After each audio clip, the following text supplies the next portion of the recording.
You are now listening to Out of the Blank.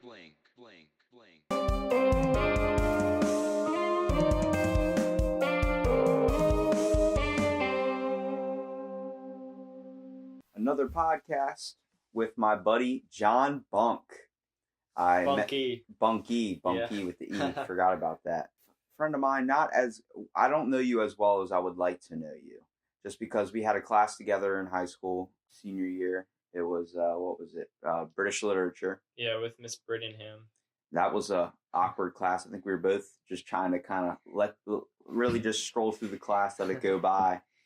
But it was a fun experience, man. We developed like a weird kind of like relationship there where it was like, every time I saw you, it was like, John, what's up? And it's like, we don't really talk outside, but it's like, this class is cool. You know what I mean? I wanted to focus on, what do you do for a living, I guess I should say. Okay, so right now, my main thing is I'm a full-time student at Salisbury University, and part-time I work at the skate park in Ocean City, Ocean Bowl. And I know you're a big skater, but when it comes to what you're going to school for, what are you going to school like in the long run for? Like, what do you hope to get out of it? Well, my major is international relations, and I also minor in history, conflict analysis, and political science. So in the long run, I hope to find something international related to work for, if it's the U.S. government, like the State Department. But Like diplomat type style? yeah, something like that. But I'm not sure yet. I don't agree with a lot of the policies of the organizations I've been looking into. So I'm still trying to find like something that's for me.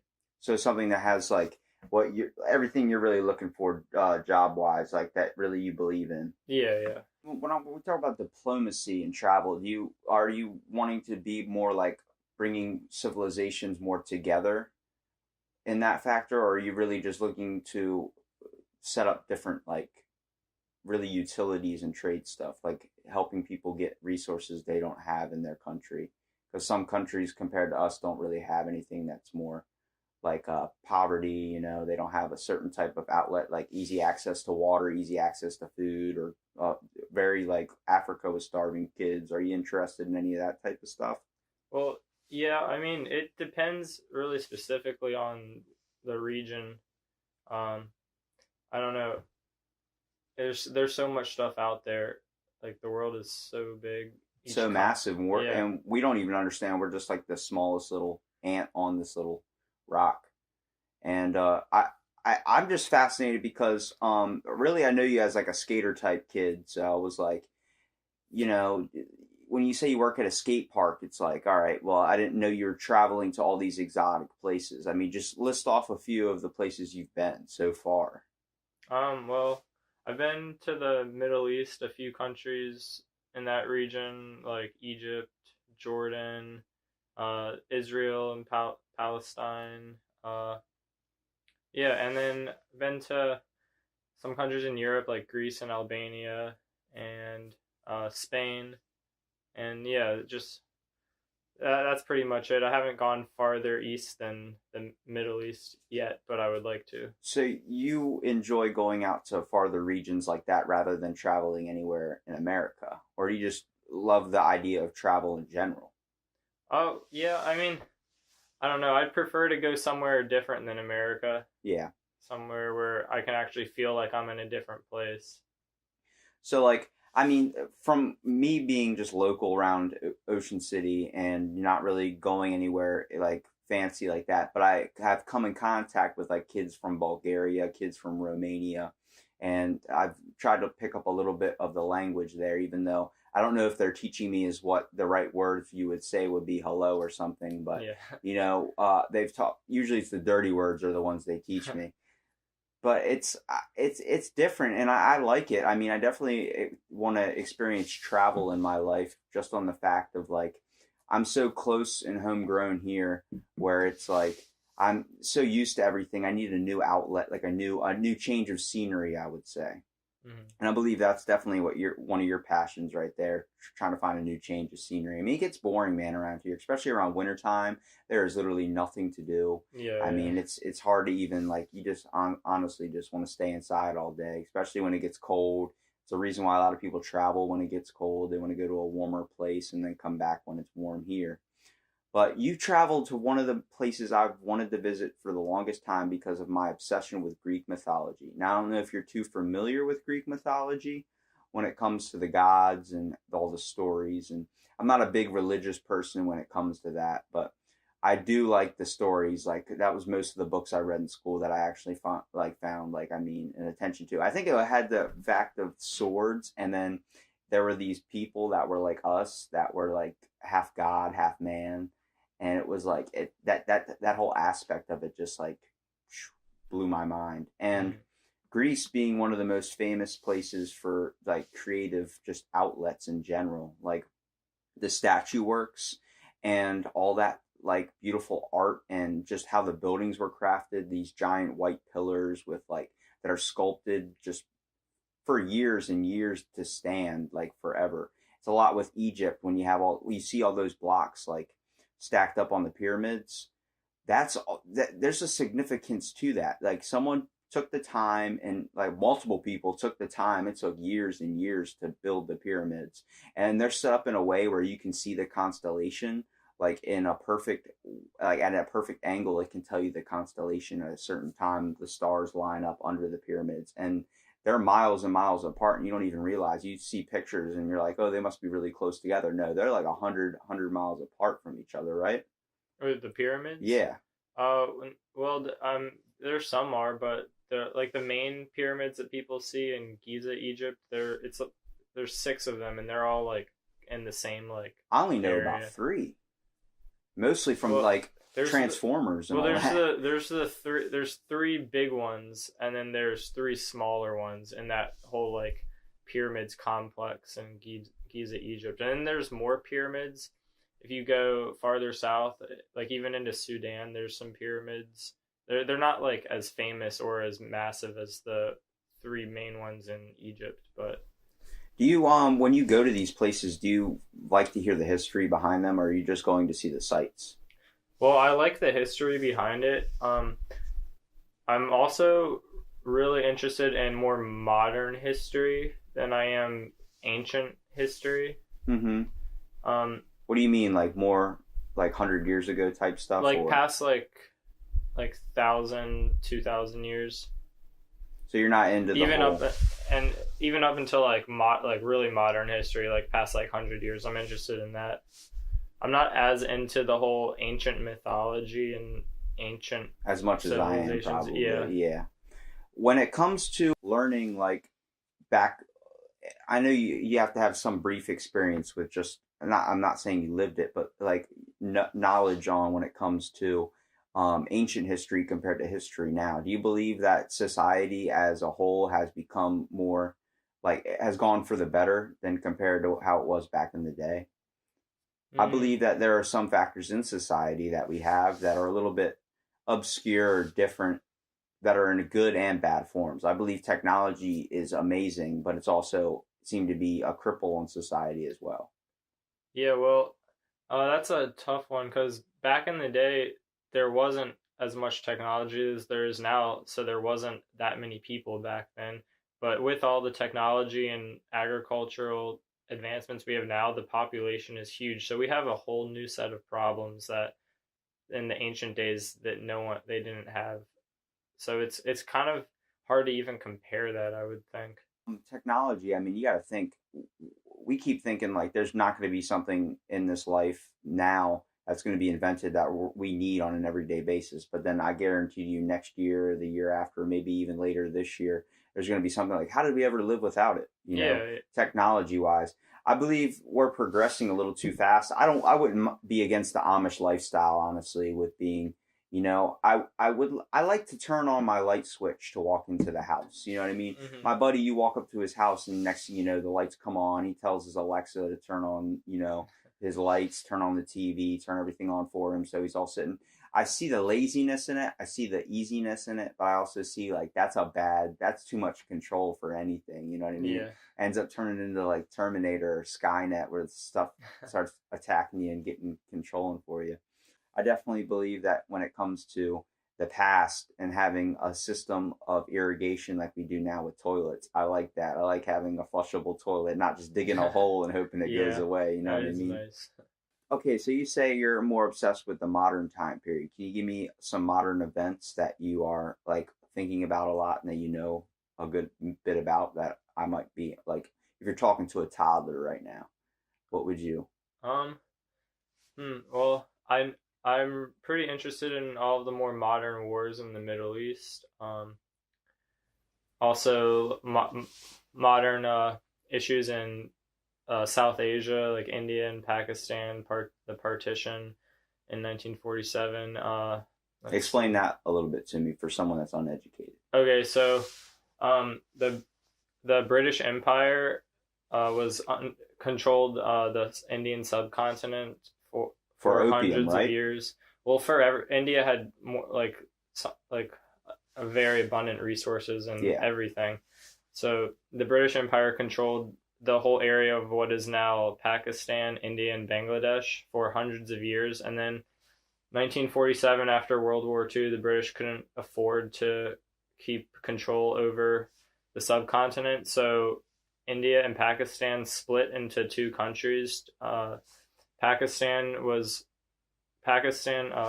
What's his name? Muhammad Ali Jinnah, the founder of Pakistan, Yeah. wanted India to split off in religious sections. So India would be Hindu, and then Pakistan would be Muslim. But the founder of India didn't want it to be religious, just wanted it to be all together. But it ended up splitting, and then on the partition lines, there was huge atrocities, like lots of deaths. It's the largest displacement of people that's ever The existed 30 in Years Earth. War too, right? 30 Years War, no, that's not it. No, that's not it. Yeah, I'm trying to think. There was because I took a history class and they had that's something. Europe, the 30 Years War. What was with the Sudan and the Sultists? Is that Europe? So, There's something with Muhammad where I know about the religious aspect yeah, of where he started with his that was the whole thing that he was like the son of God or something like that, right? Or the chosen one, like the prophet. you mean the Prophet Muhammad, like the Yeah. founder of Islam? Yeah. Yeah, well, that was in modern day Saudi Arabia. If you gave me a globe and tried to tell me where Canada was on it, it would take me probably a couple minutes.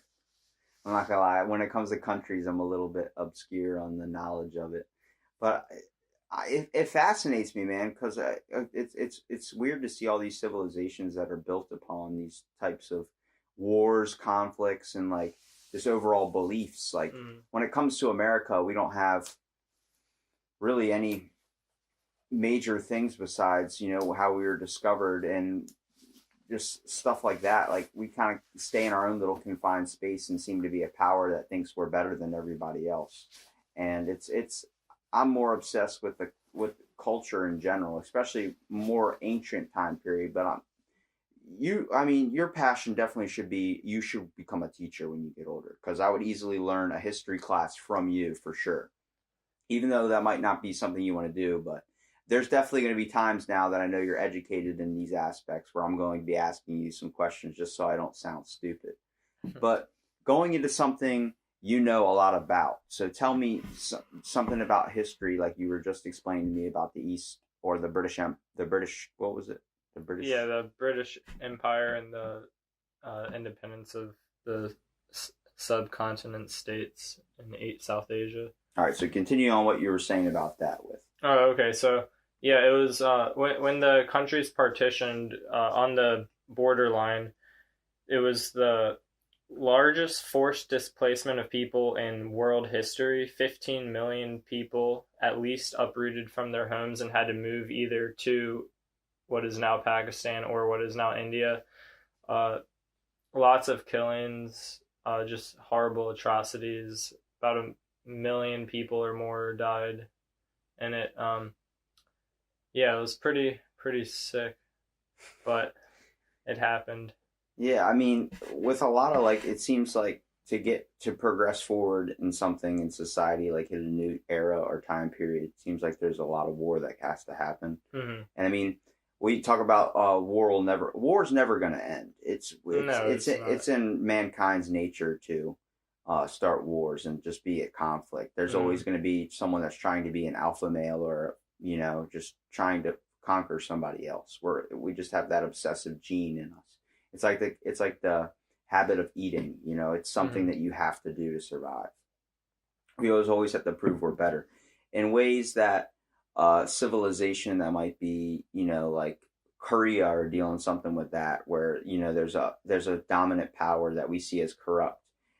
Yeah, but are we really any different? I mean, we have one person that elects and runs our whole country, but I don't believe that should be a thing. I don't think we should have a president. I don't think it should be like that. I believe we should all come to a realization and all put in our ideas. Yeah, we have Congress and all these other things that back us a little bit, but it's like at the same time, one person running the whole civilization or running all of us as a people, that's a lot to ask of anybody. And everyone's gonna, there's obviously, oh, Obama sucks, oh, Trump sucks, oh, all this sucks. It's like you got one person running the whole business. That's too much to ask of anybody, whether it's a man, woman, black, white. Doesn't, it's a little bit ridiculous.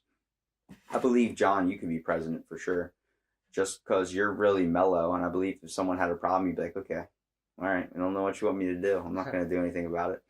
When it comes to, domestic disputes and stuff like that, I believe you would be pretty good at just being able to influence. And I think teaching would be your outlet. I don't know if that's a passion that you pursue. No, I've never really. Do you have a certain passion, like just besides educating yourself more on the fact of historical evidence? Well, I don't know. Maybe like humanitarian aid work. I kind of like doing that.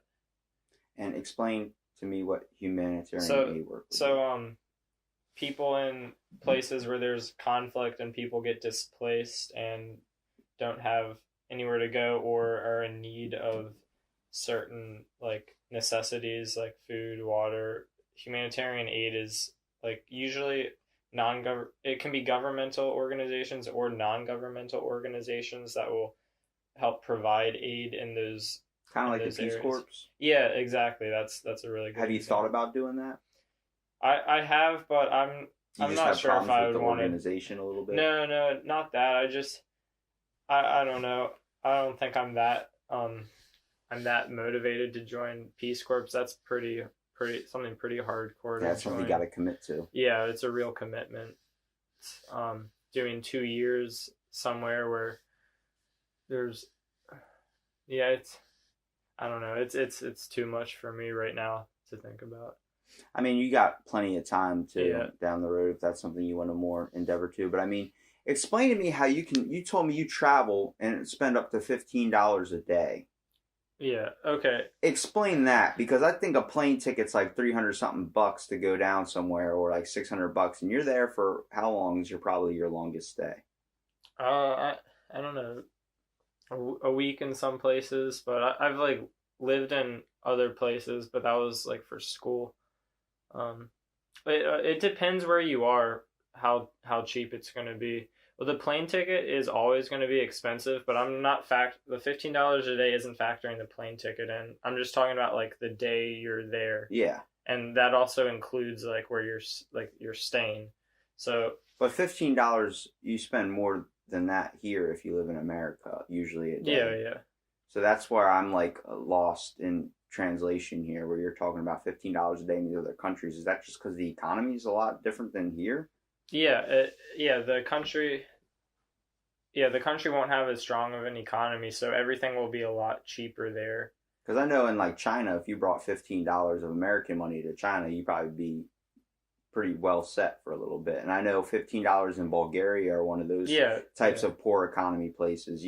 They tell me when all the Russian kids and all those Romanian guys come down here, they make hundreds and hundreds of dollars here, buy a bunch of expensive stuff or save their money, and then they take it all home, and next thing you know they're set for like the rest of the year. Well that's what I mean when I say $15 a day. If you're going to places where where it's like that, like Bulgaria or like Southeastern Europe, or if you go to parts of India, you can get by on very little. And also staying in hostels, which is like it's like a hotel, but instead of renting out an entire room, you're just renting out a bed. So there's going to be other people like in the same room as you, and those are usually a lot cheaper than hotels. Um, it could be like $10 a night some places. If you go to Paris, it'll be like $50 a night. Yeah. But Well, you're paying for sites too.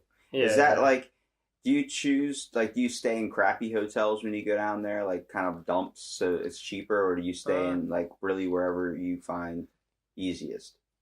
Yeah, I guess the easiest. I don't look for something crappy, but it just depends where I am. Like if I'm in somewhere where it's everything is a little more expensive, I'll probably try to stay in a hostel because it's cheaper. But if I'm somewhere like where everything's pretty cheap, then hotels are usually pretty cheap too. So I might look for a hotel. See, Just as more a little yeah, bit cost efficient. yeah. And it also depends like how much I have saved up for that trip or whatever. You try and save all your money as much as possible so you can keep traveling. Yeah, I do. So when you're visiting, like, have you ever you've been to Italy? No, You've never been to Italy? no. Well, say if you went to Venice, like you'd want to probably find a place near the water. But when you go to Greece, what's the culture like there? Where's really the question I want to ask is, where have you been that you appreciate the most and would want to actually end up living if you had to live there? Mm. Well, I did live in the Kingdom of Jordan for about 4 months because I went to a school there. So I guess I would have the most appreciation for that culture because I experienced it the longest out of anywhere I've been.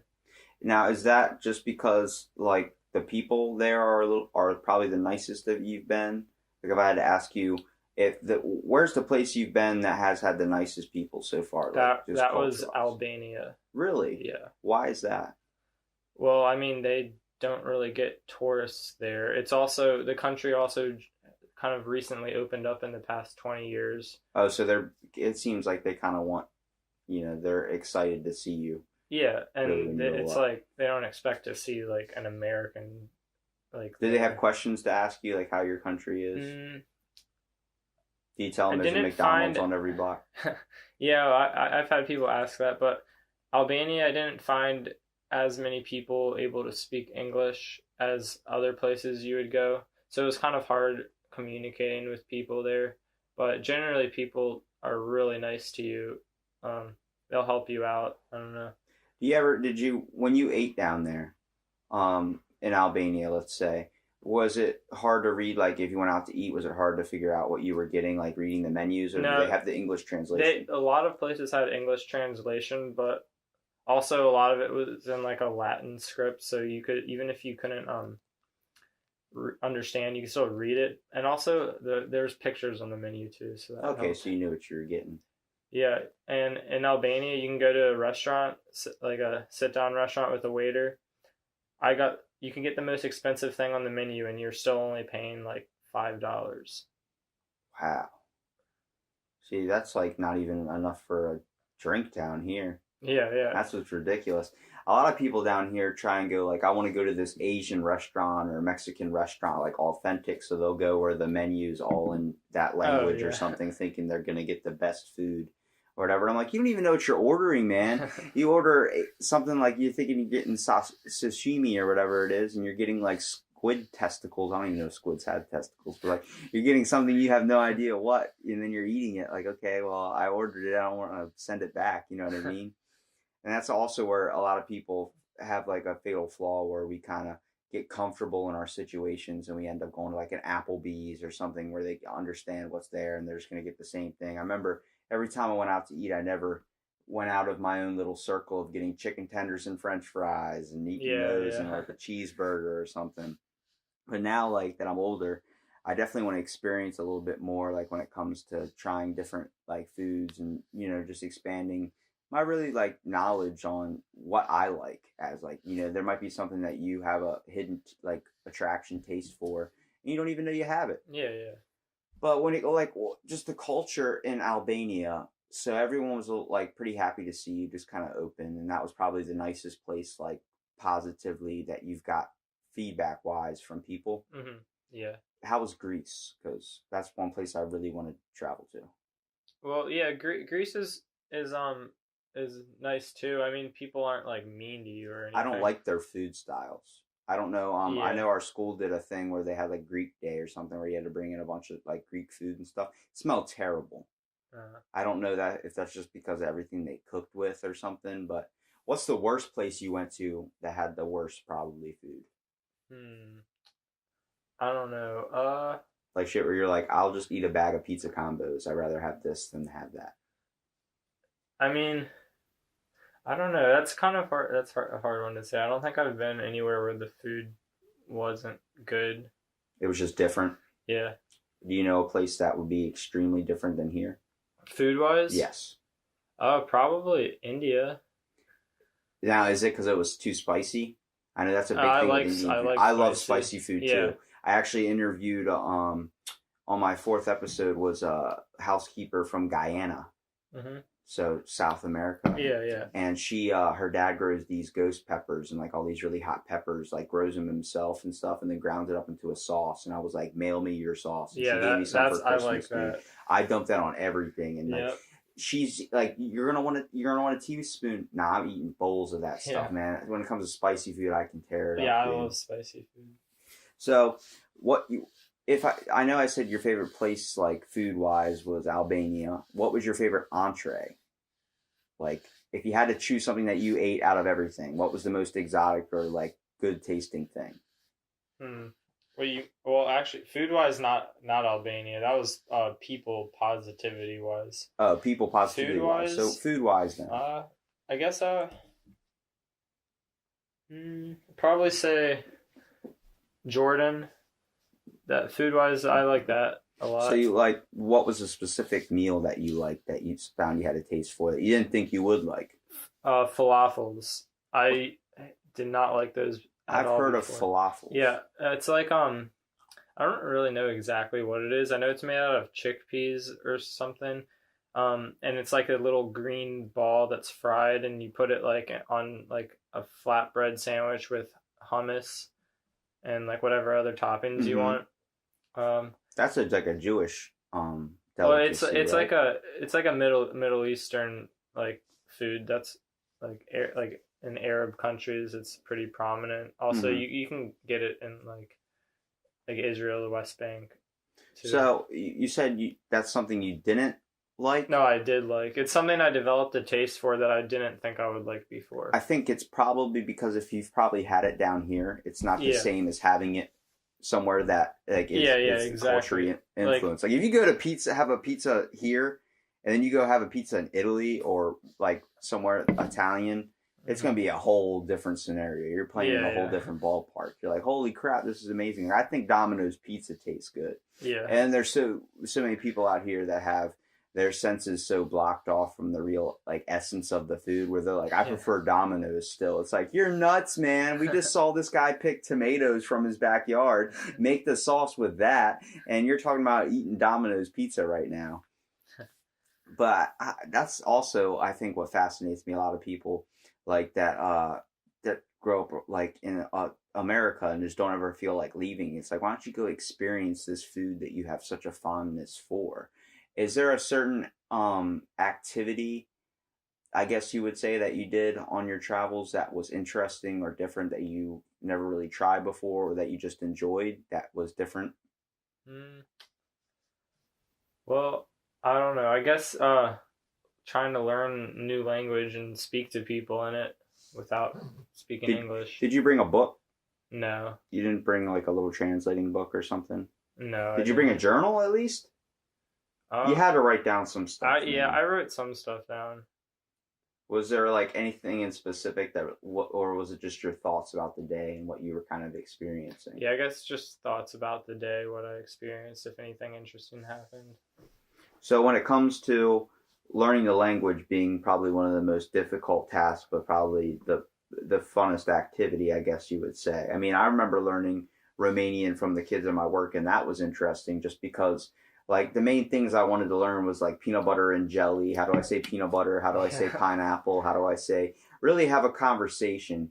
Because it seems Hmm. like I mean I work at a hotel, so it's like I work with a bunch of Latin housekeepers and things like that, and I don't know Spanish at all. I never took it Hmm. in school, so when I'm trying to learn off like an app or Duolingo on my phone, it is a terrible thing. They teach Yeah. you like leche, which means like milk or something like that. Like, can you teach me a word to start a conversation besides como estás or something like that? Where then they go bien y tú, and then you're like, yeah, well that's all I know. I'm sorry, leche. They're like milk. What are you talking about? You know? Yeah.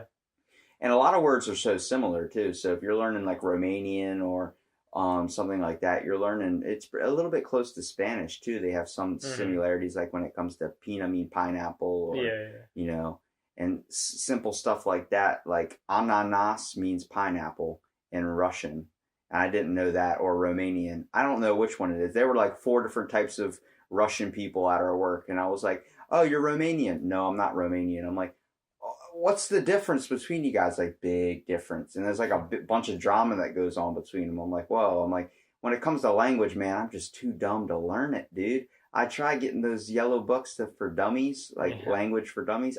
My brain can't go to that. I love hearing about it. Like, one of my really good friends that came to the hotel that I've worked at for the past couple of years, he's from Romania and messaged me all the time. Like, when he comes down, it's a big thing. Like, he works all summer here and leaves like late, like around October. And like it's a sad thing when he leaves. I feel like I'm losing my brother, and it's basically like I'm losing my brother from another country, you know. Hmm. And it's crazy how like we can all find like similarities and also differences that bring us closer together and Yeah. Yeah. stuff. And that I enjoy that part, and I think that's probably what you enjoy Well, too. yeah. If you travel, get out like in somewhere you've never thought you would go before, you'll see that. You'll see like similarities between you and other people if you like get talking to people. I want to know if you went out of all the places you've traveled, if you went to a place, didn't have any money, and you were asking people on the street like, hey, can I stay with you, or looking for someone to kind of take you in for the time you're there, like maybe if you're there for like a week or so, Mm. would any of places really be open to that?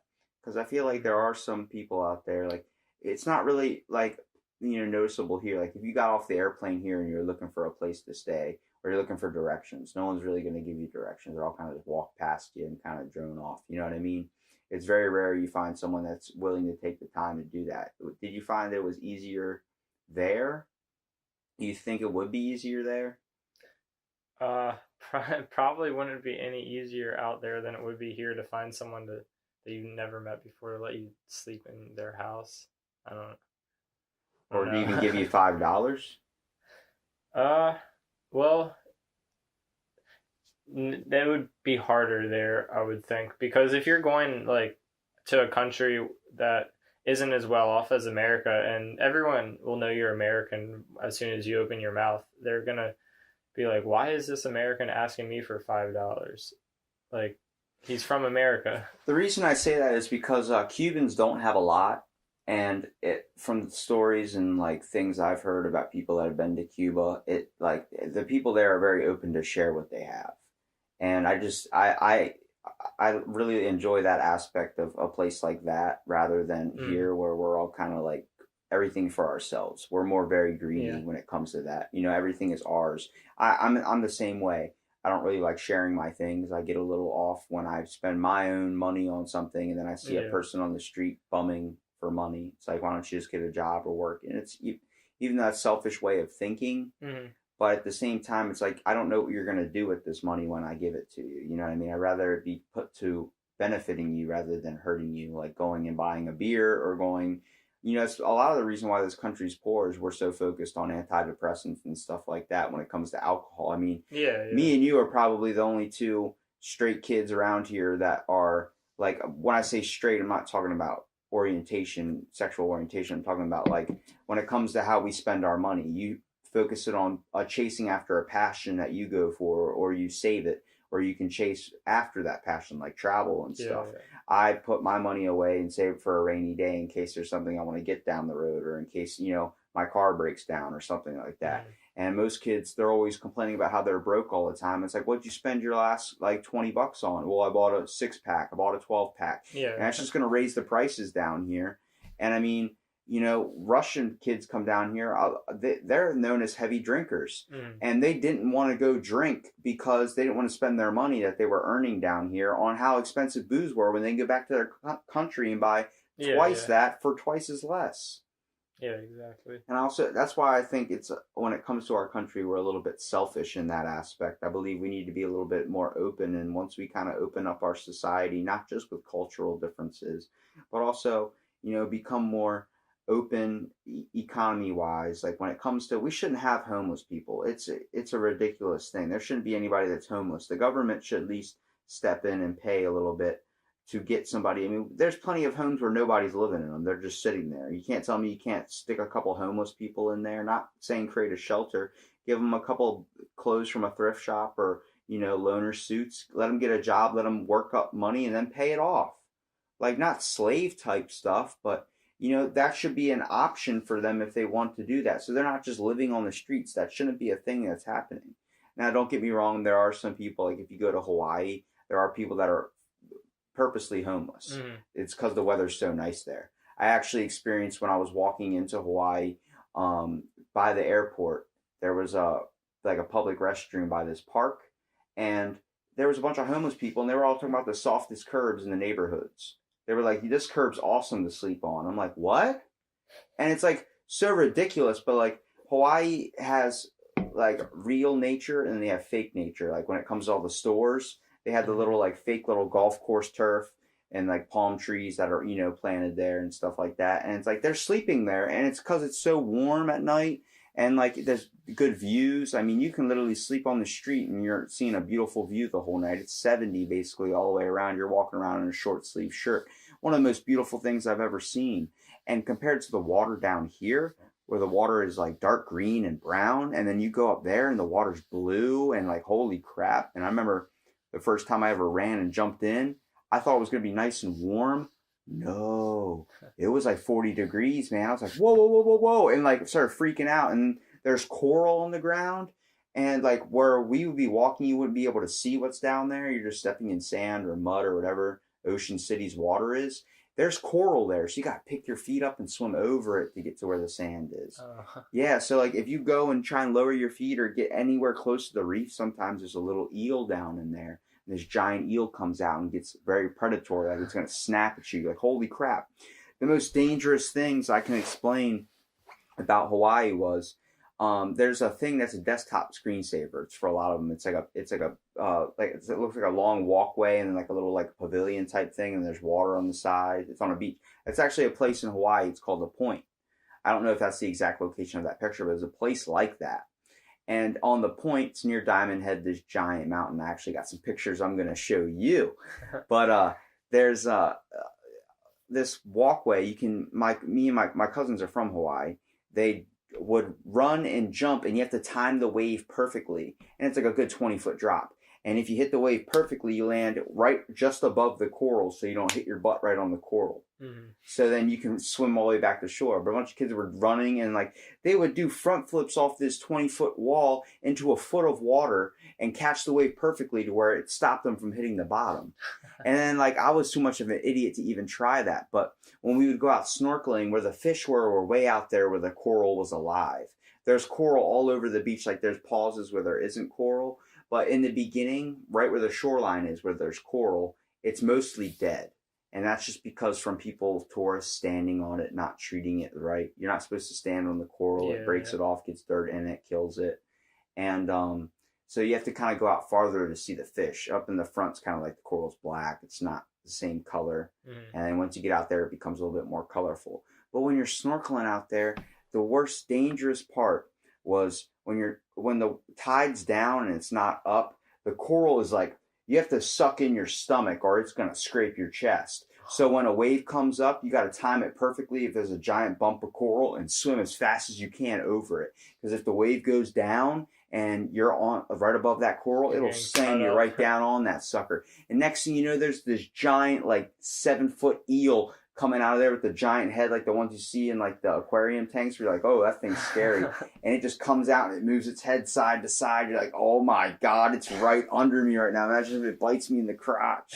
And that was my biggest fear. My brother was like, you can't think like that. I'm like, that's what I'm thinking about, man. And they had the sea urchins, the red ones, the poisonous ones. Oh my goodness. They had those right on top of the rocks. You're like, oh, that's gonna hit me. I'm gonna get stung real bad. And then they have Man of War. I don't know if you know what those are. Yeah, those are not good. Dude, I swam in a school of those things, man. You want to talk about pain? Holy crap. I came out of the water. I felt like someone shot. I was like, please just shoot me right now. I feel like all my limbs are on fire. That's the one thing that scares me about Australia. They have the rockfish. And people that get stung by it, it's like an everlasting pain of like 3 days. Oh my gosh. And they say like, all right, so let's say I picked it up with my hand. It hit me in the hand. It cut my hand.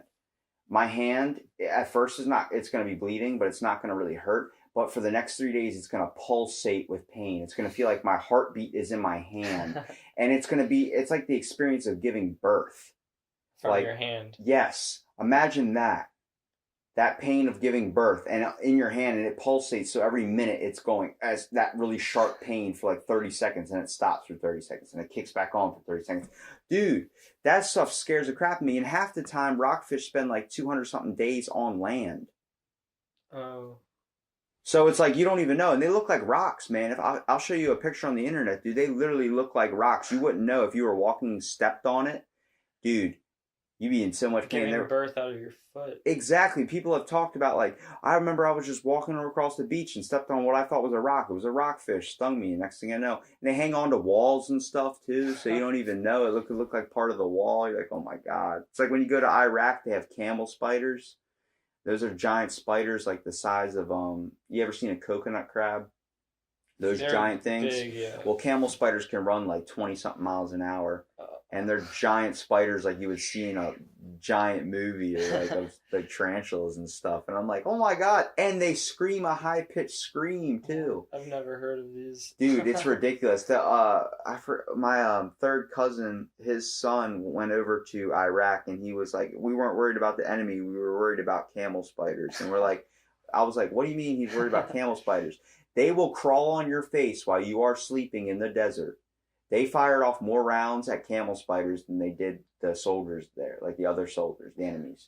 And they said that when you were sleeping in the desert, you had to have a guy stay up at night with a fire lit watching you sleep, basically, because these things will crawl on your face like Alien versus Predator, and the thing will lay eggs in your ears or mouth and then just crawl off. Dude. What? Now you want to know why a lot of people stay in America? That's why, because they don't know what's out there, man. We're just finding stuff out now at the bottom of the sea, like that dino fish. I don't know if you ever heard about that. It's the relicaneth or whatever it's called. It's like 500 million years old or whatever. Those things are very popular. They found a whole thing of them in South Africa now. But people keep blowing them up with dynamite, because that's what they do down there. They dynamite fish. Dino fish. So we're killing dino fish with dynamite. And I have to say, you're really good at making people not want to go places. I'm sorry.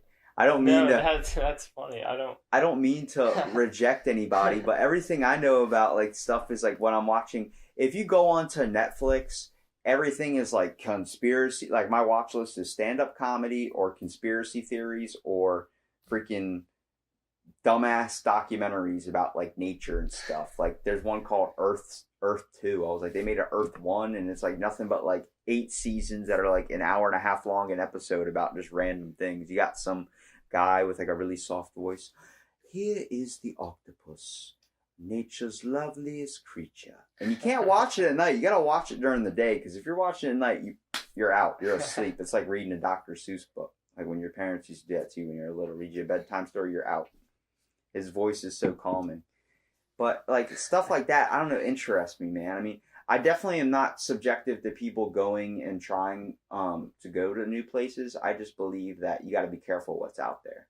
It's more like I understand the fact of the dangers of the world, not just when it comes to people and just like stereotypes and stuff like that, like when it comes to how people act and around in society, but when it comes to animals too, because there's a lot we don't know. Beautiful and dangerous. And like I said, I've asked this question to multiple people, and nobody can give me really a good answer. I mean, to them it might be a good answer, but they're always like, I have to think about that. And then we never really circle around to it. If I had to ask you about a transcendental moment in your life, I don't know if you know what that word means, but it's like an epiphany. So a moment, it could be a beautiful sight, a sunrise, a sunset.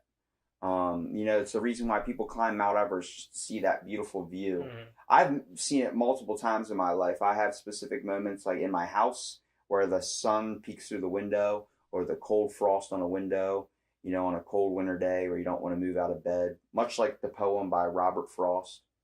I've mentioned that like 3 times, I think, so far in like 3 of my podcasts, these that I've done.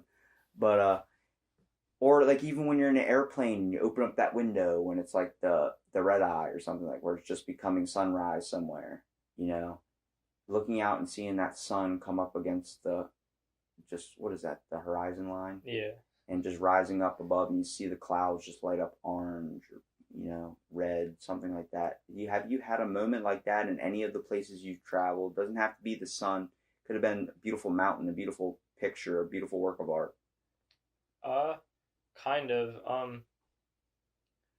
So like whenever we're watching the news, we see like all these like crazy things happening in other places in the world, and it's like we know they're actually happening, but it's hard to like make it seem like it's real. You know what I mean? Mm-hmm. Like you'll see like some conflict going on somewhere, and it'll be like, okay, yeah, that's happening, but like that's not in your world. It's like not in your world at all. Yeah.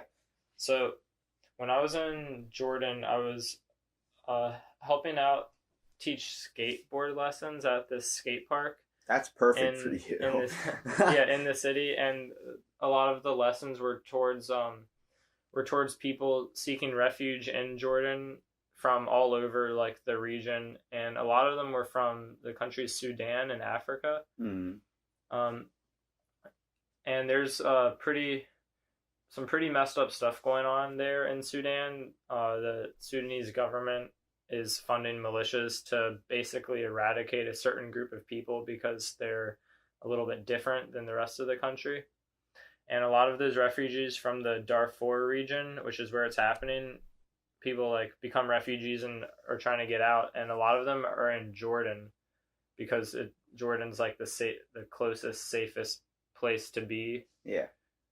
And I was just at the skate park, and I was just skating with these 2 kids from Sudan, and I was just like talking to them, and like in like the very like few Arabic words I know. So I just asked him like where are you from? And then he said Sudan, and I said, are you from Khartoum, which is the capital of Sudan? Mm-hmm. And then he said, no, Darfur. And then it just like hit me like wow, you're pretty far. Like you're in the shit. Is that what you're trying to say? Yeah, like I was just, because I've never met I've never met like a kid, like this kid's like maybe like 14, 15 years old. I've never met a kid like directly from out of a conflict zone, like that's probably seen some pretty horrible things happen. And then it just like kind of hit me. I was just like, wow, I'm just like standing here with this kid who's like, he's like hundreds and hundreds of miles away from his home country, like just here as a refugee. A lot of people don't like. That's crazy that you realize that too. Like had that moment of clarity at that time. Like that was your like moment. You know what I mean? Because usually, like for me, mine was selfish. Like where it comes to being, focusing on like just like, oh, this moment, like this is what life's about. Like just because I think the world is crappy, and then I see some beautiful sight or something in nature that spikes my interest, and your interest would be being spiked by someone that's been through so much and managed to find a way out. You know what I mean? Mm-hmm. But not only that, but just like I was skating, like the kid, he learned how to skate in Jordan because there's a skate park there. And it's just like, wow, I'm like skating with this kid, like doing what I do every day back in the U.S. and we're like, and he's from He's doing the probably exact same thing with you. the exact same thing that I'm but has lived doing. a completely different life from you. Yeah. That is, yeah. I mean, that's like that with everybody, really. Like, you know, if we did the same thing, we've lived two completely different lives. But his being so drastically different from how yours might have been. And you got to think, we come from this culture where everyone complains about how America is. Yeah, we have problems, but we're pretty freaking well off when it comes to a lot of stuff. We got the lucky roll of the dice compared to somewhere in Africa where they're dealing with not having water. There are kids dying from starvation. Their ribs are ripping through their skin and stuff like that. And especially when it comes to like a kid, like you were saying, being in a conflict zone. Like, you said he's from where? Darfur. Darfur. Yeah. To me, that even sounds like something off Star Trek. Like, just the name of the place. But I mean, what's the whole conflict down there for someone that doesn't know too much about it? Okay, so the Sudan, it's a huge country. Yeah. And in Africa, it's right below Egypt, and they speak Arabic there. Majority Muslim country, and most people in like the northeastern region of the country are like ethnically Arab, and then you go like farther south to the southwestern part, and that's kind of near where Darfur is, and people are more they're darker skin tone. They're not as ethnically Arab as like the rest of Sudan. The Sudanese government funds these militias in the region to basically wipe out the people that aren't like the same as the rest of the country. I don't know too much about the conflict, but I know it's basically been called a genocide in that region. Yeah. It's created like kind of like hundreds a Holocaust type situation. Yeah. Where Hitler kind of killed the Jews and stuff like that. There literally is a militia out there that's killing certain ethnic type people. Yeah. That's crazy. Yeah, and it's created like lots of refugees. It's hard. It's really hard to like comprehend. Like for me, like things like that where it's not in my world. Like it's not something when I think of like a genocide or like ethnic groups being taken out like for specific reasonings or something like that. I think of, you know, couple hundred years ago when we dealt with slavery or you know, like those types of groups that were being ethically challenged and all that. And like, no, it's happening everywhere that we don't even know about. No, it goes on a lot today. Like you wouldn't like there. Like there was even an attempt at a genocide in Europe not even 20 years ago. What genocide was this? In Bosnia, do you know where that is? Yeah, it's the Serbian army was trying to wipe out all the Bosniaks, which are like the Muslim Bosnians. They're trying to wipe them out. That's ridiculous, man. I was in the 90s. That's when I tell people, like what we said earlier about, you know, America being obsessed with conflict. That's never going to end, man. Just like how we're always looking to conquer somebody, some other type of thing. That's ridiculous in my whole world right now. I'm just kind of a little bit stunned that, you know, I just went from a podcast a minute ago where we're talking about like society dealing with like just everything happening in America, and then you're coming into my world right now and expanding my knowledge on it. I mean, I don't want to sit here and talk about all the bad things about like what goes on in the world, because I mean, if we did that, we'd be here for years and years and years, because there's just so much. But I mean, there's great parts about travel too, and great parts about life. I definitely think when it comes to not just food, but you know, seeing different, you know, I guess I could say, was there any animals or anything that you experienced somewhere else that you don't really see around here?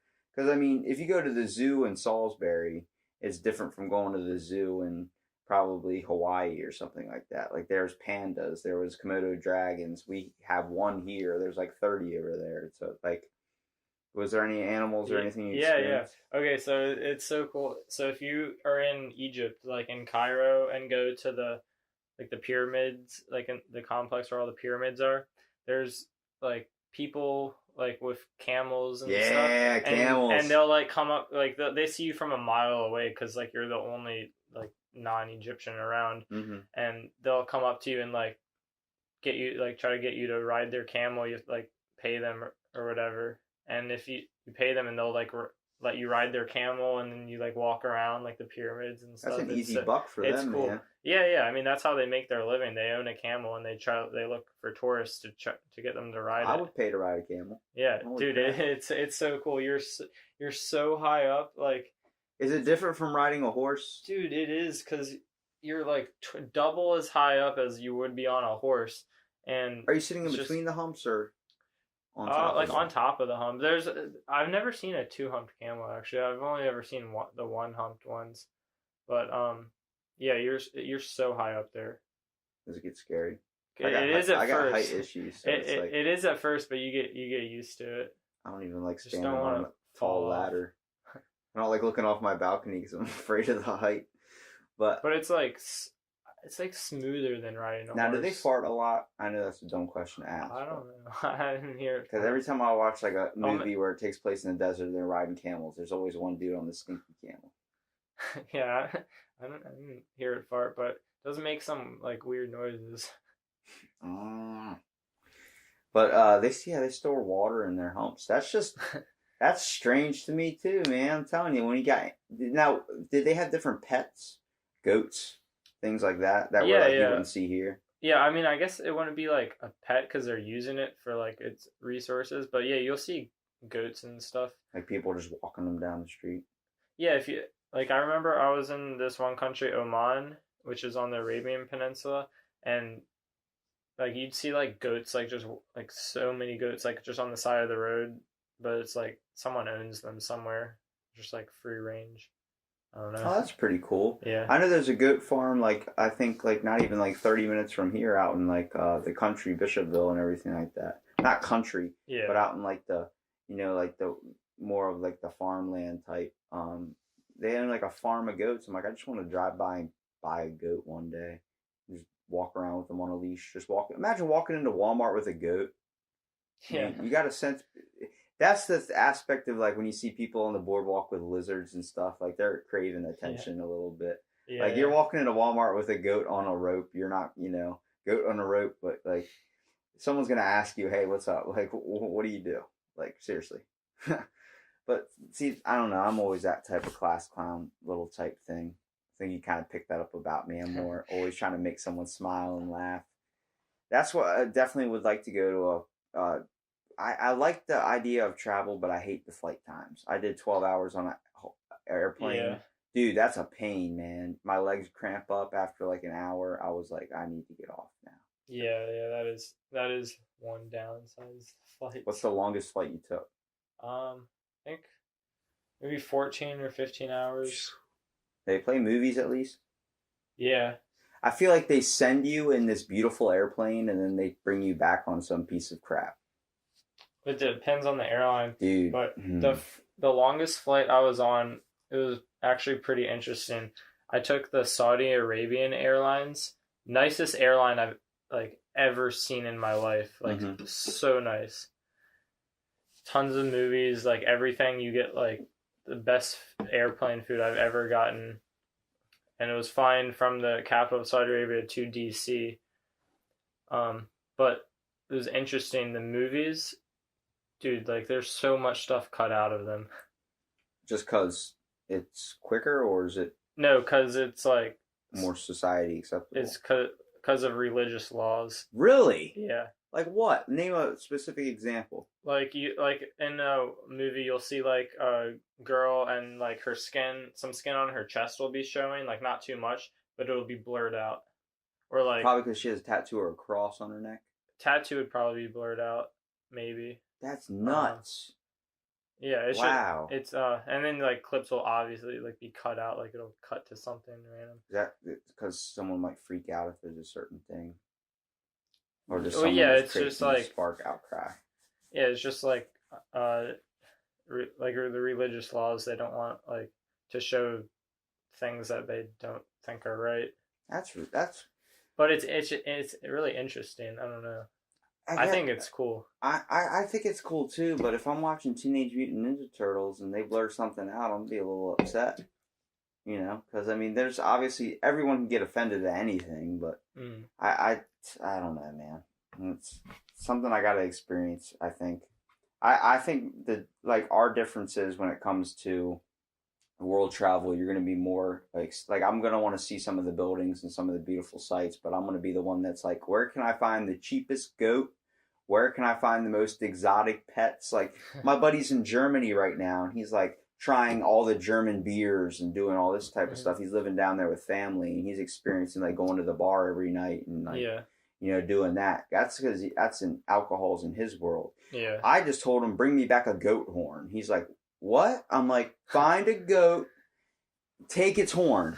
He's like, I don't think that's legal. I'm like, you can buy one probably in a store. I'm like, I literally sent him a picture of a goat like with giant horns. I was like, pick. And I sent him like 3 different ones. I want the curved ones, I want the long devil horns and the long side horns. I'm like, just find one or bring me back a goat. I don't care. Just want a goat. It's like I went to Tractor Supply when they were selling the chickens and ducks. Yeah, I love looking at these. I know, I want to buy one so bad, but then they're like, they poop and pee a lot. What are you going to do? And then once they get older, they're not as cute anymore. I'm like, nah, I would put that duck on a leash and walk around like a dog. I wanted a sloth for so long. That would be cool. Remember, that was my big thing back in high school. I was talking about getting a sloth. Because that's legal to have down here. Is it really? Like, there's an exotic pet list. You can have a certain, like, basically all snakes are, like, exotic-wise, like, have to be, like, can't be out in public or anything like that. But when it comes to, like, cats, you can't get a lot of exotic cats, can't get lemurs, can't get any of those types of monkeys. Yeah, can't have a fox even though they're domesticated.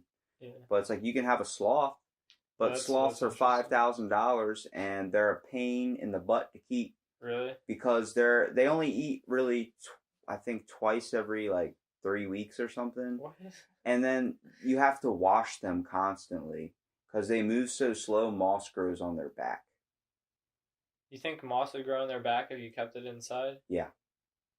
They get all the dirt and fungus. It just starts growing. They get so much green bacteria on Well, then them. how do they deal with it in the wild? Well, when they move around, that's what helps them blend into the trees. Oh yeah, you wouldn't want it dirty walking around your house. No. Okay. Well, like when you see them, like if I grabbed one and put it outside, and if I waited like 2 days, it would be all the way up the tree. I'd never get him down. He'd be up there and just chilling, and he wouldn't. They can move quick when they want, but they mostly move slow. And they use that green moss for camouflage out in the wild. Like when they're out in the trees, you wouldn't be able to see him if he had moss on his back. But they swim fast. Really? Because their limbs are so long. Yeah. When they do one stroke, they freaking fly like a dolphin basically down the road, or not road, the water. I'm like, that's pretty cool. Seeing them swim, and it's like, but it's weird when they're wet. Their fur's all like not fluffy, so they're like look like the devil. It's like a koala bear when it was in the rain or something. They look like something scary out of a movie. I like having exotic things like that. You can buy lemurs for like $300, but they're not legal here. Oh, really? Yeah, because it's like I know some people have a chinchilla, not a chinchilla, a sugar glider. Those little tiny monkey things with the giant eyes. Yeah, those are legal here. They can glide, right? Yeah. See, I don't want something I can lose. Yeah, they're so small. I don't understand how people don't lose them, or how they don't somehow get stuck in the wall. A lot of people keep them like in a rabbit cage, and they keep them that way, and they let them out, but they have to watch them. I'm like, I want something, Yeah, like I would like a rat, but dude, it's gonna get lost in the house. Well, what's the difference between a rat and a mouse? Rats are bigger. But I thought a rat's just outside and a mouse is inside. Oh, I don't know. I thought that was the aspect. I was talking about a pet rat, like they have at Petco. You know that? Have you seen the pet rats they have that you can get? You mean the mice? No, they have mice and rats. The rats are big. They're like. Why do you want a rat? Because it's bigger than a mouse. It'd be easy. Well, why do you want something like that? Most people don't want that. Like, step on it, kill it, set a trap for it, and you're like, no, I want that as a. Well, I don't want a wild rat. I want a pet rat. You want to know a cheap pet you can have? What? A bee. There's a trick that if you get a bee, you capture. Yeah, you tie it on a string. I've done that with floss. Yeah, I've done that before. That's nuts. People are insane, man. I don't know how people think of that. I've done that with a fly before. What? Yeah, you catch a fly. There's a fly flying around your room. It's kind of annoying. You catch it in a bag or whatever. put it in the freezer for a couple minutes. Not a couple minutes, like maybe you like got 30 that. seconds. No, like It's like 30 Bird Box. You put the 30 birds in the seconds. freezer. It'll like be frozen, but it won't like die. And then you tie a string around one of its legs, and then wait for it to like thaw out, and then it'll come back to life, and then it'll be flying around. Holy crap, man! You're giving me ideas. My mom's about to be pissed. It's about to be pieces of floss taped to chairs and stuff with bugs all over them. It was like when you used to go outside with a butterfly net and try and catch butterflies and put them in that little cheap butterfly. You ever had a hermit crab? Yes. Those things suck. Yeah. I don't like them. They either live a long time or they die really fast. Yeah. My brother had this huge one, like that was the size of like a freaking soda can basically. And it got out of its shell and then crawled out of the tank. We had a little palm tree in the tank. He crawled up the palm tree and left. We could not find him. And like not even like 3 months later, my grandfather moved the fridge to clean behind it, and there was just dead on the ground. I've had a hermit crab fall into the sink before. They move at night. Like in the sink. They move when the lights are off. See, that was the cool thing. I always got really into getting fish and stuff like that. And it's like, yeah, they're cool to watch and it's cool to have them there. It's like a nice decorative piece. But I want something that I can like kind of bond with. You can like, interact with. Yeah, like if you have a parrot, that thing lives like 60, 70 years. So if anything that outlives you. Freaking sloths live 50 years. That's a lifelong pet that when it dies, it's like, yeah, but how much can you interact with this sloth? You can do a lot of stuff with it. Really? Put them in a hammock. It's cool if you don't do much. Like if you're like the type that sits at home and podcasts or something, it's like, yeah, that'd be cool. Just have a sloth just like hanging in the back. Well, you can interact with a rat. They like they'll crawl all over you and like go down your shirt. No, stop. It's like spiders. I literally, if I see a spider in the house, they always come when you're in the shower. I do not know why. But it's like, this is the worst time. Like, can you just stay away from me? Like, hey, look, I don't care if you're in the house. Just don't let me find you, okay? Because I will light this house on fire and we're both going to be homeless. Like, that stuff freaks me out, man. I can't handle spiders. Snakes. There's this kid I had a speech class with. His family breeds snakes. Yo, nuts. My buddy's got like a reptile, like one of those lizards. Mm-hmm. And it's like, that stuff's just nuts to me. I don't like really anything with scales. I don't like I think they're cool, but you can't interact with them really. What, snakes? Snakes, reptiles, like. Well, a lot of people I feel like that like reptiles and snakes have like a fascination with like doing something in their home at the same time. Like if you play video games, you probably own a reptile. You probably own a snake. Yeah. Just because, I don't know, you're sitting inside your house all day. You don't want to do much but play your game, but you want something that's a pet that you can look at that you still feel like you have to take care of. You have a dog. What's the thing you have to do with your dog? You have to take him outside for a walk. You have to feed him. You have to do all this stuff. That's why I don't want a dog. I'd want a cat. Why do you want a cat? Because they don't care about you. Yeah, but you don't have to take it outside and walk it. It's independent. It's smart enough to be on its own. Okay, well, once they discover a pet that uses its own toilet, then, we'll be good. Because I don't like changing a litter box or doing anything like that. See, with a dog, though, if I was more of a nature person, I would like that because I can go hiking with them. Like go out in the mountains. Like if you get a retriever, go water. Like my buddy in Newfoundlands, those things are huge, giant bears, man. I don't know if you saw pictures of those of me with them, but those things are like, I remember I put one in a Walmart shopping cart. He filled up the whole front. He's 155 pounds, and standing up, he's 6'5". From like foot to like paw. Oh my gosh. Yeah, he used to literally, I would walk through the door, he would run up and just full on headbutt me and tackle me down. He ended up weighing more than me at one point where he was like 175. And then the girl one that they had was like 185. But it's like those things will jump on the couch and lay on top of you. Like that was the best feeling in the world. I would sit on the couch after a long day and he would just come up on the couch, stare at you, and you're like, don't do it, don't do it, don't do it. And they just drop like sideways on top of you, like head right into your head.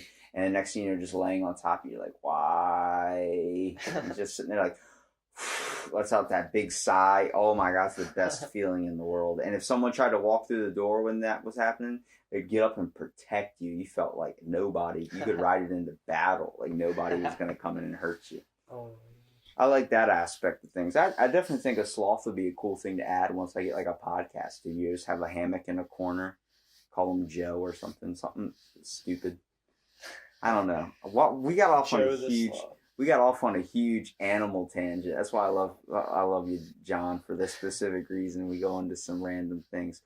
That's also, I think, when you were saying about when you experience world travel and you're dealing with like just hearing people's like kind of stories and getting just like experiencing really like other people's experiences, not like saying you're living their life, but hearing what they have to say.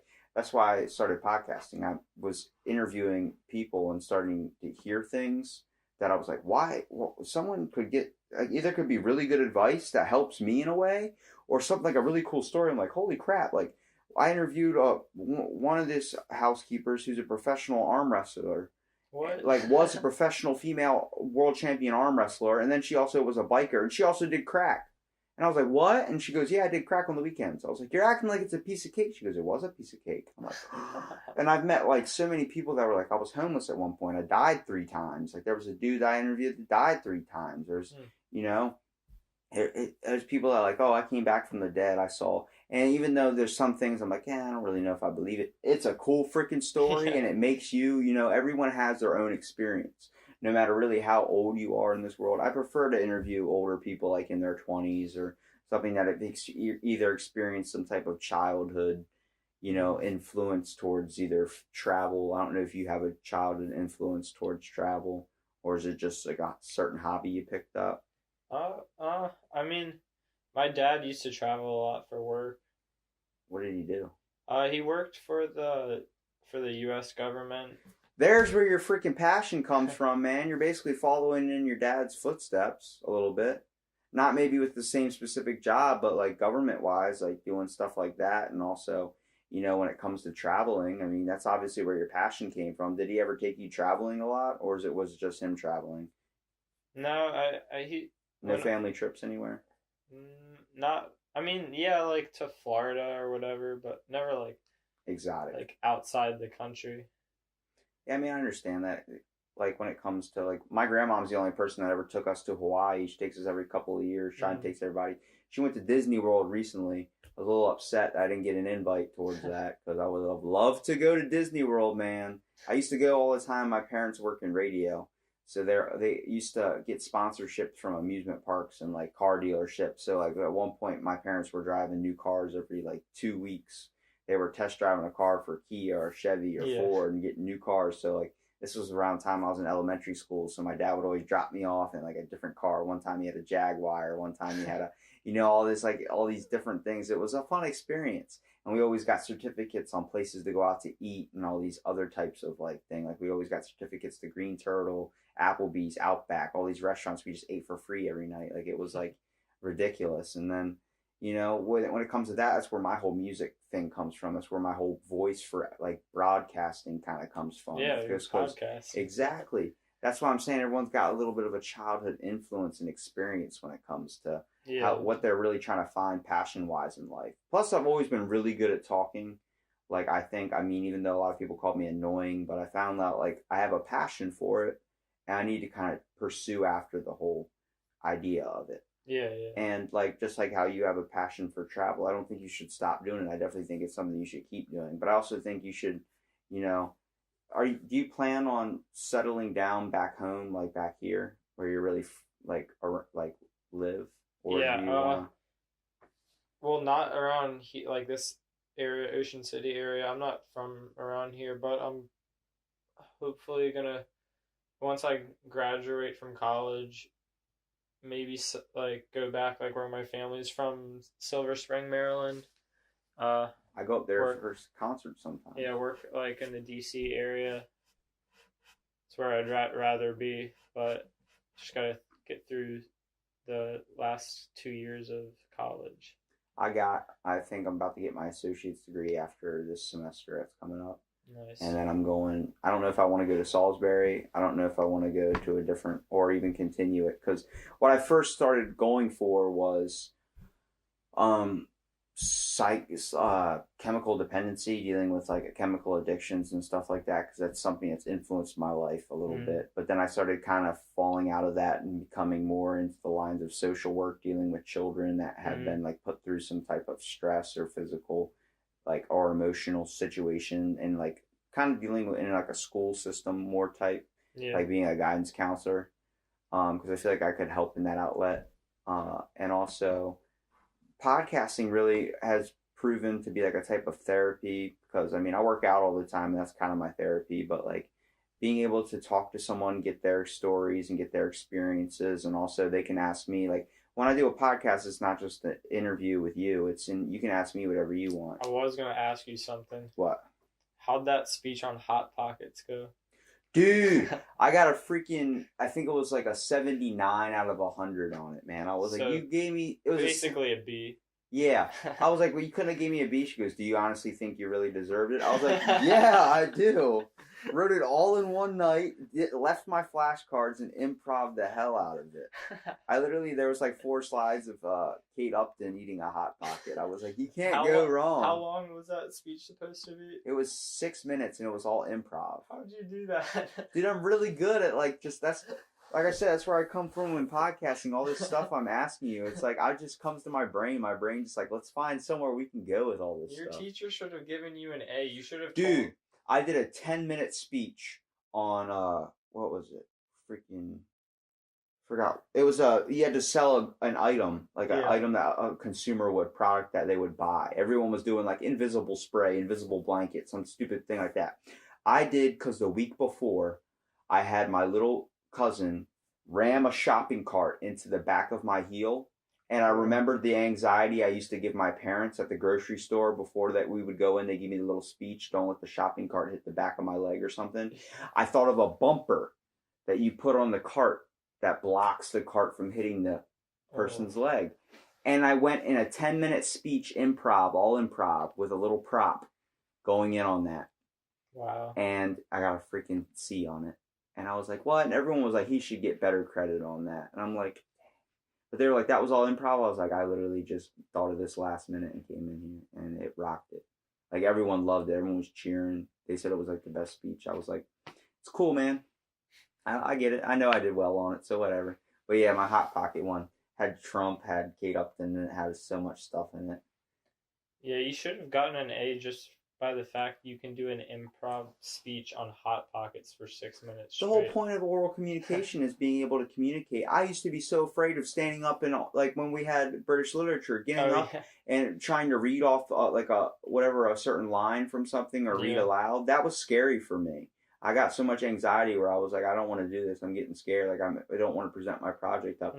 Dude, I can do it no problem now. I found out if I just put myself in the situation, it's different when you go to college too. You realize like you got your keys in your pocket. If you want to go home, go home. Yeah. I couldn't drive in high school, so it was like, you know, I felt trapped and stuck there. And my ADHD was like, I need to be tapping my foot. I need to be doing something. And like that 10 minutes or 20 minutes we got to read in the beginning of class was such a pain because it was silent. Oh, yeah. Nobody was talking.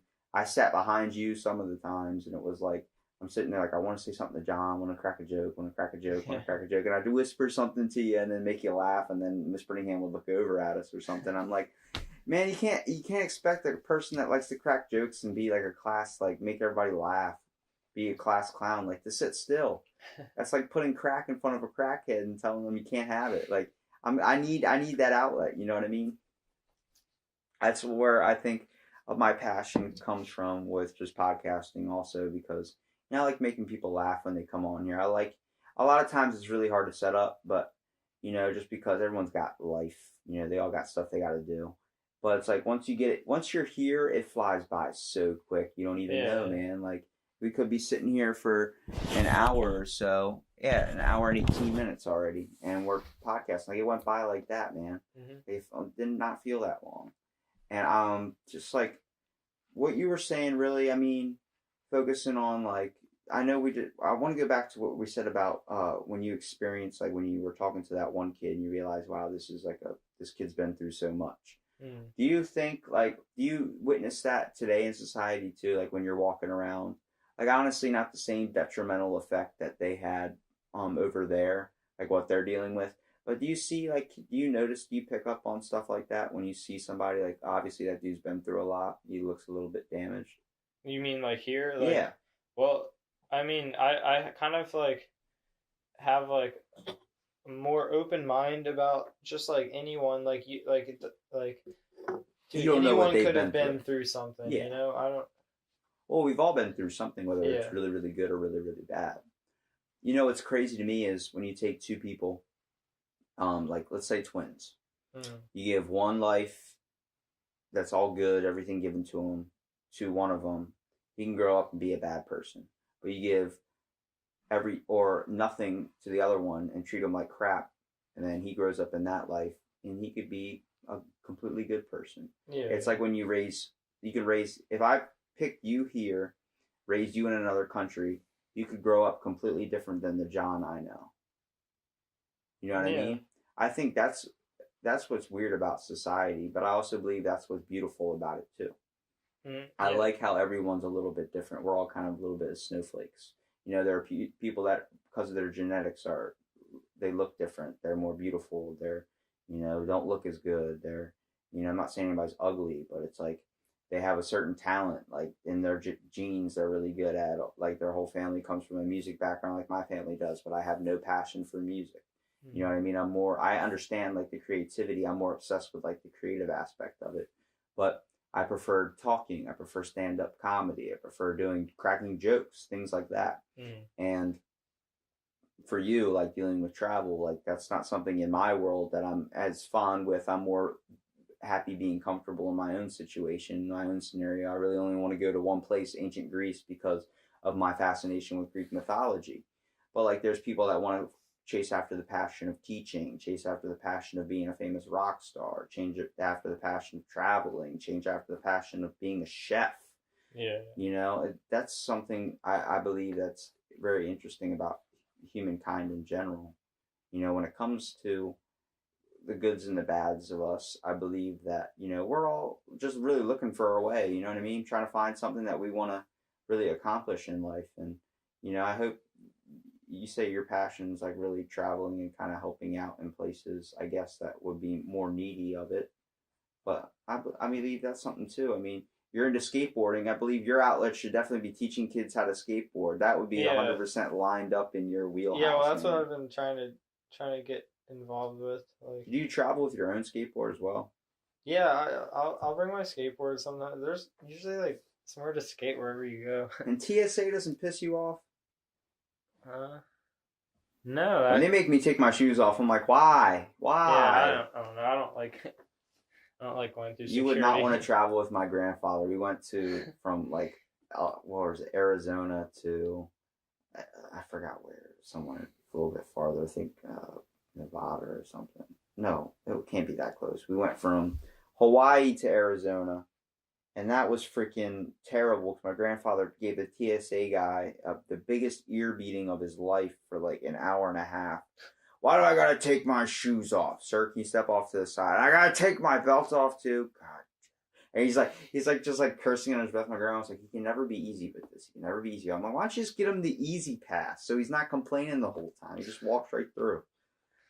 But simple stuff like that. Like that's I also think a big downfall when it comes to travel too. I don't like going through all that, man. The airport, that waiting time. We always showed up like 2 hours early. So we ended up sitting there sleeping in the like doing the layover time. We're just sleeping in the freaking seats the whole time. I don't like that. I like to get there, and then once I'm there, I have a lot of fun. And then on the way back, it's like, dang, I'm headed back home now. It's gonna be nice to be home in my own bed, but at the same time, it's like, I just left this beautiful place. Yeah. But is there anything you want to ask me when it comes to anything? Not sure. What is your where do you plan on taking podcasting after this? Really, I'm just trying to podcast as much as I can, like crank them out. Really, I don't know I would like to eventually have my own studio one day. I think when it comes to like having my own setup, like microphones, where we could be sitting in here listening to each other through like headsets and stuff, and have our own comfortable chairs, a TV set up. I like to have like the room, the vibe kind of set up. The way I have it set up now is not really essential to what I want to be doing, just because it sets more of like a relaxed type vibe. Like, I mean, I like that vibe, but I don't like having the whole thing where it feels like it's not being serious enough. You know what I mean? I like to have like stuff that I like in there. Like I'm one day when I have a notebook where everyone I've ever podcasted with gets a piece of paper and they just draw or do something like a little bit thing. I'm gonna hang them up. So like everyone I've had on, and I'm eventually gonna have the same people come on. Episodes down the road. I don't want to shoot one and then an episode later have you on again. You know what I mean? I don't want to do that. Obviously, I'm not going to be able to get everything I want to talk to you about all in 1 or 2 hours of a podcast. It's going to take, it could take forever to get your whole story. You're constantly making new ones. Yeah. And it's like, I like hearing that. Like, there's hunters I want to have on that took cool hunting trips. I've had, firefighters on. I've had music talents on. It seems to be like the big thing around here is music. So it's like we're from a music town. So there's constantly musicians I can interview. But eventually I want to kind of change up the variety, get like people who travel, get people who are not from, like when my Romanian friends come down, I want to get their experience, tell me about like them growing up and stuff. And, it was cool to hear your stories on travel and really what your fascination of it is about. And I mean, I'll definitely have you on again for another podcast, man, for sure. Even if you're willing to do it. I mean, hopefully it wasn't that much of a drain on you to get up at 8 a.m. and come down here and podcast. But no, I like the morning better than that's what I'm saying. I was up at 4 a.m. and this one kid's like, "You want to shoot a podcast?" I was like, "For sure." And we shot that podcast, and then next thing you know, you're up, and then I got I think another one planned out today too. Nice. And I'm like, it's really hard sometimes to like keep a conversation going, but like that's what people walk in here thinking, and I'm like, you're talking to me, bro. Yeah, that's your talent. You're not talking to. Don't worry about what these people are out there. Whoever's listening to it, it's not that big of an audience right now. So it's like, you're talking to me, man. Everything you want to do, shoot the shit with me. Like, talk to me like how we talk in a store or talking to 7-Eleven. You want to crack a fart joke? Crack a fart joke. I don't care, man. You can say fuck. You can say whatever you want. I want you to be open and comfortable. You know what I mean? And I've had people like, eventually, like, I'll ask people, like, if it's not obviously this early in the morning, but if they want a beer, like, you let me know what beer you want. I'll go pick it up for you. And, you can drink on my podcast. You can smoke on my podcast. I don't care. That's what I want to have when I have a studio. I want to have a setup where, you can go to the bathroom whenever you want. You can do, something. It's ease of access to you. And we don't have to worry about, like, you just stay and chill as long as you want. It's basically having like a friend over. It's like, just stay, hang out, let's talk. And next thing you know, when we get done, we go shoot pool or do whatever like Joe Rogan does in his podcast. Mm-hmm. And, I don't want to be just like him. I want to find it in my own way. But everyone's got a story, man. And there's some people out there I like interesting people like you. I want other people to know that exist out in this world that, anything's really possible. It's really just giving hope out there. So, I mean, I think that's a good thing to end on. Really, if you have a passion, chase after it. It's always what I end on, too, And you got anything you want to add on? Just thank you. Thank you for having me. Well, thanks for being on, dude, especially waking up. Like I said, I know you said you're already up and you like this time, but it's definitely hard to get people out and moving. Yeah, I know. It's like once you get out of bed, you eat something, you kind of want to lay back in bed. Yep. But, thanks for being on the podcast, John, and hopefully we'll have you on again soon. Yeah, for sure. Crank out some more episodes.